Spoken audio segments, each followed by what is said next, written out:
Now, I'm no stranger to the cat distribution system. Pictured here is when I was brought 19 by the universe. But the game is changing, and I'm gonna need all of your guys' help.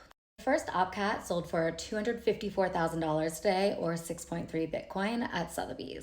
And there are 3,332 left for point one. All of us have been sent on a quest for OpCat. While there's many threads about this, especially on crypto Twitter, we all know that degens aren't always great at doing their own research. So what is OpCat? How can you get it? And should it be alive or dead? Let's get into it. Now, OpCat is 9 lines of code that was originally in Bitcoin, but Satoshi removed. We love some good lore, and the Quantum Cat XYZ team has been killing it. But Satoshi quite literally never mentioned OpCat on any message board, and there's absolutely zero evidence that Satoshi had a pet cat. OpCat was quite literally named for its function, which was to concatenate or link things together.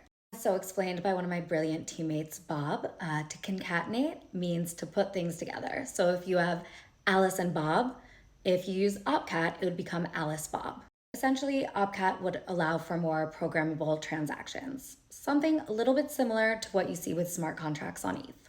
Now, Satoshi removed OpCat from the Bitcoin code in 2010. And I actually think this is super interesting and important because there's a whole story that lives directly in the code.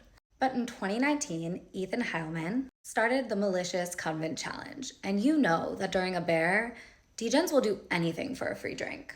However, not one person found something that could go wrong using OpCat. No one got free drinks, but this did prove OpCat's safety. Now, in my research, I was going through old Reddit forums, and one of the biggest arguments against OpCat is that it would allow for malicious activity, right? That people would be more likely to click on scam type things like you see on other chains.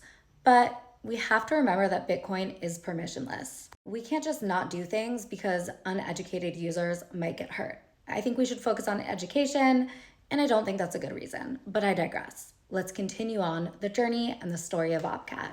In 2021, OpCat came up again when Andrew Palostra wrote a blog post talking about how you can do covenants with OpCat alone. Currently, there is no covenants on Bitcoin. Instead, covenants are in the BIP phase or Bitcoin improvement proposal, and there are a few different ways to do it. So for the non-devs, what does this mean?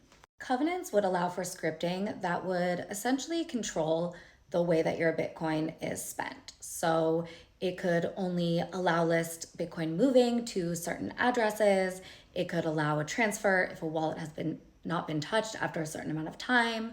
There's been a ton of proposals by devs of all the different things that they could do with covenants, including decentralized storage solutions, which I don't know if we need, multi-sigs, and many other things. Now, if you're still here and you're still confused, that's totally fine because I'm confused too. I basically asked how, adding OpCat into Bitcoin would affect the everyday user. And the answer that I pretty much repeatedly got was it wouldn't really affect them all that much. That being said, it would make builders happy and they would build better products. That to me is always a win. And look, normally I'd be team dead. That is where I default to. But at the end of the day, Bitcoin and blockchain is supposed to be permissionless. If there's no threat to the system besides users not educating themselves and getting hurt, I personally see no reasons to fight against OpCat. So are you team dead or alive?